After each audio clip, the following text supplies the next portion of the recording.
Hi there folks, welcome back to Rich Reviews. I want to thank everyone who's been subscribing to this channel. I want to thank everyone who's been watching the latest video. Please help the least few films get more views. That'd be awesome, folks. I want to thank everyone who has particularly I want to single out, the La La Land review. I also want to thank everyone who's watching Hacksaw Ridge. That is amazing. I never thought I'd get that many views for each of those videos, or even the 13th review. That's amazing in itself. So in the latest of films that never made much money, or I found a way onto the internet, or never got wide release in theaters. The latest one of these is called Blue Jay, and it's directed by Alex Lehmann, and is written by Mark Duplass, Mark and Jay Duplass of the Mumblecore guys. This was shot over 7 days of all things, without a script. It was more of a summary. It made about $21,000 in about 3 theaters, basically, here. This is also shot in black and white, which I think looks lovely for this type of film. Jim Henderson, played by Mark Duplass, has returned to his hometown, and this is one of those hometowns that after you grow up in, you immediately leave and come back once a year just to see how it's dying, possibly, or how things have changed, basically, and hopefully the fact that this town is dying. He's living in Arizona. He's a drywall inspector, or he mainly works construction basically here, and he does drywall stuff. And then he gets the news, obviously, that his mother has died. He goes, he's obviously tidying up her affairs. He also obviously wants to renovate the house, and then make it look new, and then sell it for money, obviously. So one day while he's at the grocery store, he runs into his former girlfriend, Amanda, played by Sarah Paulson, of all people.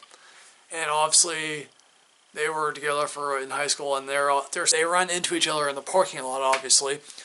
And so they agree to have coffee at, the Blue Jay of all places, obviously. So Amanda is here to visit her sister primarily, and the fact that, as soon as they reconnect, they realize, that there's still a little bit of spark, I guess. Although it's like, for Jim, it's like, yeah, I just heard my uncle was stealing my clients, and it's like, I hate doing drywall to a certain extent, even though I'm doing it.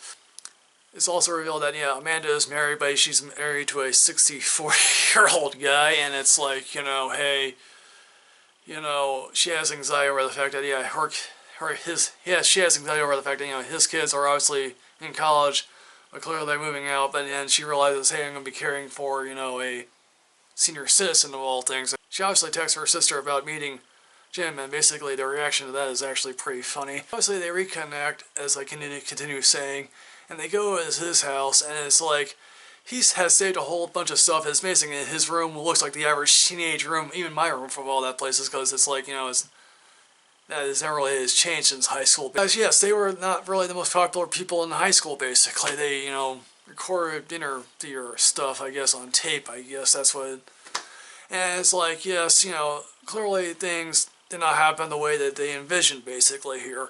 It's like, yes, there are some secrets that are revealed that are heartbreaking, but at least they are getting out now compared to what, should have happened all those years ago, basically. Here's the thing. Am I the biggest fan of Mumblecore?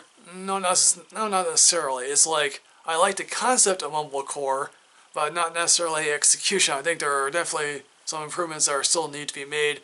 Mark and Jay Duplass have clearly perfected what they have thought of Mumblecore here, although I wasn't a big fan of Cyrus, the film with, John C. Reilly and Jonah Hill. That was not really a film that I thought was particularly good. I have yet to see Jeff Lewis' film, but I heard that was reasonably good.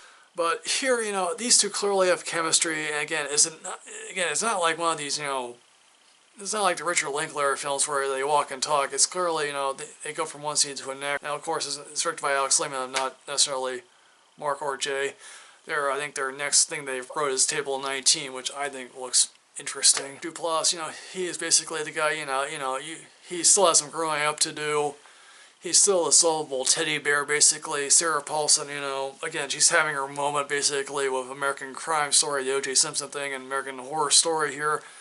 There's also one very funny scene in which Amanda bets Jim, hey, do you remember if this, liquor store owner guy, or who runs a corner store, I think is what it really is, she bets him, did they actually remember us? So in the end, folks, what I'm going to do, I think this is a very interesting film, so what I'm going to do is I'm giving this a matinee rating. Yes, this is quite an interesting tale of these two people that, you know, happen to reconnect. But, you know, again, it's good. So folks, what's your favorite Mumblecore film? What's your favorite season of American Horror Story with Sarah Paulson in it? I guess I don't really know. As usual, folks, like, comment, subscribe, enrich yourself with knowledge. You'll be going places, folks. Maybe you'll be getting away from a town that really is dying and you don't really want to be there anymore. I'll see you next time, folks. Yeah.